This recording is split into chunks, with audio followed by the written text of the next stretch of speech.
자, 분위기가 계속 좋습니다. 5월 13일 화요일 마감입니다. 미중 협상에 환호를 하고 있는 시장이다. 이렇게 한마디로 표현을 할 수 있을 것 같아요. 자, 지난주까지는 미중 협상 기대감으로 올라갔었죠. 그런데 이제부터는 미중 협상이 잘 되고 난 다음에 그 결과에 환호를 하고 있는 모습입니다. 지난밤에 미등시가 큰 폭으로 상승을 했었죠. 자, 지난주 목요일에 호재가 되었든 악재가 되었든 큰 게 옵니다. 자, 트럼프는 예측을 할 수가 없는 사람이다. 시장은 관세 인상을 기존의 145%에서 해봤자 뭐 이 정도가 되지 않을까, 아니면 아예 파토가 나지 않을까, 요런 예상이었는데 항상 트럼프는 좋은 것도 그 이상에 더 좋게, 안 좋은 것도 그 이상을 더 안 좋게 크게 지르는 협상가다. 이번엔 크게 좋게 질러주었죠. 자, 그러면서 지난주 금요일에 유튜브 게시판에 글을 하나 남겼죠. 영국은 협상 완료되었고, 요거는 미중 협상 전 지난주에요. 중국과는 주말에 협상을 시작하게 된다. 145%에서 50%를 이다 검토 중이라는 소식이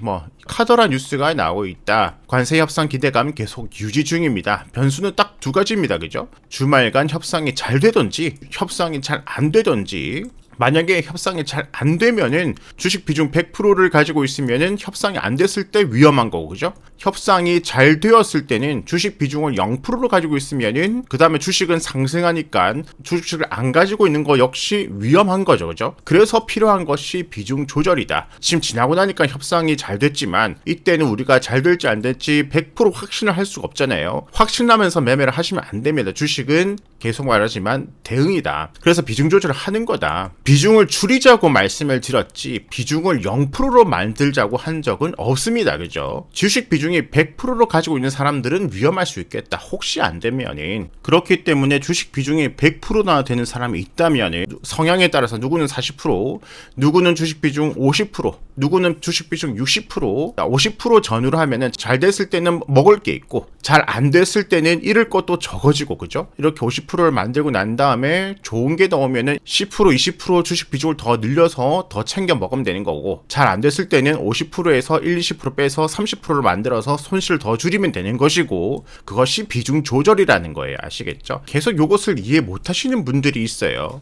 아, 환장하겠네. 비중을 줄이자고 말하면 0%를 확 다 팔아버리고, 비중을 늘리자 그러면 0%에서 100% 바로 늘려버리고, 그렇게 하시면은 계속 홀짝 게임이 될 것이다. 비중 조절은 중요한 전략이에요. 그런데 그 비중 조절을 팍팍 하면 안 됩니다. 서서히 늘리고 서서히 줄이고, 잘 모르겠으면 중간 50대 50 중립으로 만들고, 중요한 전략입니다. 부디 주말간 미중 만남에서 좋은 결과가 나왔으면 좋겠습니다 라고 지난주에 말씀을 드리고 난 다음에 비중은 약 50% 전후로 만들고 난 다음에 어제도 말씀드렸지만 기대 이상 호재 속보, 미국 중국 관세를 낮추는 협상이 나왔죠. 자, 관세를 낮추면 큰 겁니다. 큰 거 호재. 환호를 하면서 나스닥 4% 상승 마감이 되었습니다. 미중 양국은 지난 주말 상대국에 부과하는 관세를 각각 115%포인트씩 인하하기로 했다. 미국은 145%에서 115%를 까니까 30%가 되고요. 중국은 125%에서 115% 까서 10%가 되죠. 그죠? 자, 시장 예상은 50%였고, 협상하기 전에 트럼프는 또다시 심리를 흔들기 위해서 80%가 적당하지 않겠나 이런 말을 슬쩍 내비치기도 했었죠. 그런데 할 때는 확실하게 한다. 30%까지 시장 예상보다 더 낮게 나오면서 시장이 환호를 하는 거죠. 그죠? 자, 좋아요. 그런데 이번 관세 인하가 완전 타결이 아니라 90일간 유예입니다. 그러면 90일 뒤에 다른 결과가 또 나올 수 있다는 불안감은 남아있는 거죠. 그죠? 하지만 반대로 90일 동안은 너무 큰 걱정은 또 없겠구나. 물론 90일 안에 또 다른 세부 항목에 대해서 별도의 개별 관세가 나올 수도 있고, 또 트럼프는 특유의 강한 어투로 중국을 압박하는, 공격하는 말이 나올 수도 있고, 그 사이에는 이런저런 잡음이 있을 겁니다. 그죠? 하지만 큰 그림으로 보면은 향후 90일간은 증시가 괜찮을 수가 있겠다라는 우리는 힌트를 얻을 수가 있겠죠. 그죠? 그런데 이제 90일이 다 돼가는 80일 전, 70일 전에는 약간 이제 긴장을 해야 되겠다. 하지만 앞으로 두세 달, 지금이 이제 5월이죠? 6, 7, 8 이렇게는 증시 상승을 기대를 해볼 수 있지 않을까. 그죠? 다들 환호를 하고 있지만 첫 회담의 성과 거둔 미중, 하지만 최종 협상까지는 아직 멀었다. 트럼프 1기 협상과 비슷한 면이 많습니다. 양측 관세 대폭 인하를 하면서 치킨 게임 일단은 멈췄다. 쭉 내려서 베센트 장관은 우리는 90일간 관세 유예의 합의에 관세를 대폭 낮추기로 했으며 미국과 중국 모두 디커플링을 원하지 않는다. 우리는 더 균형 있는 무역을 원하고 이를 위해 최선을 다하고 있다고 생각한다. 자, 여기 보면은 좋은 말인 것 같지만 하나의 뼈가 있어요. 우리는 더 균형이 있는 무역을 원한다. 미국이 생각했을 때 중국은 균형이 있지 않다라고 생각하는 거예요. 불공정하다고 생각하는 거예요. 이것을 언제 다시 꺼내 올지 모른다. 계속 보여드리죠. 트럼프 1기 때 이렇게 뭐 무역 분쟁 시작하고 난 다음에 협상을 하다가 갑자기 또 결렬되기도 합니다. 그러니까 우리는 이런 불안감이 남아있지만 앞으로 90일 동안은 상승을 기대를 해볼 수 있겠다. 그러니까 올해 중반기 여름까지는 괜찮을 수가 있고 그 다음에 또다시 이렇게 결렬이 된다면은 올해 하반기는 다시 또 내려가는 그런 그림을 생각해 볼 수가 있겠죠. 자, 블룸버그 통신은 이번 회담과 관련해서 중국의 히토류 수출 규제 등 아직 해결되지 않은 중요한 세부 사항들이 남았다. 포괄적 내용이 담긴 최종 합의는 몇 개월 걸릴 수 있다고 예상했다. 트럼프 1기 때도 마찬가지였죠. 물론 그렇게 생각해 볼 수도 있어요. 지금 90일 유예를 했는데 이번에 화끈하게 두 나라가 내린 것은 둘 다 똥줄이 타고 있다. 둘 다 그 경제가 뭐 엄청 좋고 그런 게 아니잖아요. 지금 미국은 인플레를 잡아야 되는데 관세 올리면 인플레가 안 잡힐 것이고 중국은 지금 경제가 살아나지 않고 있는데 또다시 제재를 하면은 더 살아나지 않을 것이고 둘 다 똥줄 탄다. 그래서 90일 뒤에 그렇게 과격하게 올리지 않을 것이라는 예상도 지금 나오고 있지만 또 모르죠. 트럼프니까. 자, 트럼프 가장 큰 것은 중국 시장 개방을 해야 된다. 금주 말, 이번 주말 시진핑과 통화할 수도 90일간 합의 안 되면은 중국 관세 지금 30%보다 훨씬 높을 것. 다시 또 살짝 협박을 하죠. 그죠? 가장 큰 것은 중국 시장 개방이다. 자, 중국 너희는 미국 시장 마음대로 사용하면서 미국은 너희 중국 시장 마음대로 사용 못하게 각종 제재 동등하게 하자 이거죠. 그죠? 그런데 이제 중국은 공산당이고 계속해서 국가가 시장을 지배를 하려고 하는 성격이 있는데 과연 요것을 개방을 할지 요것은 저는 좀 미지수라고 생각을 합니다. 이번 주에 우리가 좀 지켜볼 이슈가 하나 남아있다는 거 인지를 하시고요. 그러면서 중요한 것은 오늘 밤에 발표되는 소비자 물가지수 CPI 이번 예측치가 지난번에도 2.4%였는데 이번에 동결로 예상을 하고 있습니다. 2.4보다 좀 높으면은 살짝은 증시 하방 압력이 있을 수도 있겠죠. 그죠? 관세 전쟁이 본격적으로 시작한 달이죠. 이제 그렇기 때문에 오늘 밤 9시 밤에 발표되는 소비자 물가지수 중요하고 예상치 부합 여부 오늘 밤에 체크를 해볼 필요가 있겠습니다. 거기에 따라서 미증시 조정 폭이 달라질 수가 있겠죠.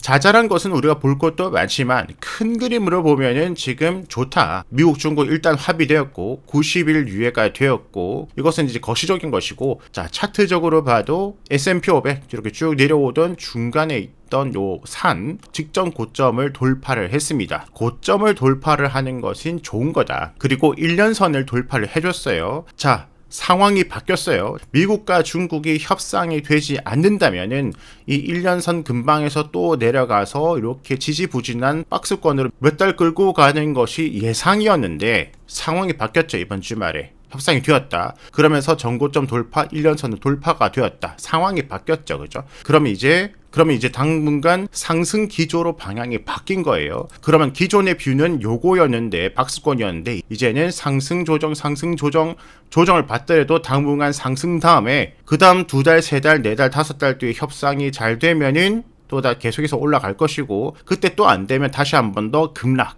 그 다음 다시 협상 기대감이 생겼을 때 다시 올라가는 크게는 이런 시나리오를 생각해 볼 수가 있겠죠. 자, 지금 당장 분위기는 좋지만 유튜브 멤버십 채팅방에는 올려드렸습니다. 증시는 더 상승할 수 있는 여력이 생겼습니다. 하지만 비중을 팍팍 늘릴 때는 조정이고 지금은 상승 중입니다. 지금은 주식 비중 40에서 70% 사이에서 즐기고 비중을 더 실을 기회는 또 오기 마련입니다. 자, 그러니까 지금 비중이 너무 적다. 비중이 지금 30% 이하다. 그러면은 20% 늘려서 40%, 50% 비중까지 늘리는 것은 뭐 개인 성향에 따라서 뭐 나쁘진 않다고 생각을 합니다. 그런데 지금 만약에 비중이 뭐 30%, 40%, 50% 있는데 지금 당장 비중을 30%, 40%, 50% 늘려서 80%, 90%, 100% 늘리는 것은 안 된다. 이제 막 올라간 게 아니라 계속 올라가고 있는 상태잖아요. 이번 시세의 시작점 여기에요. 코스피는 이번 시세의 시작점이 여기입니다.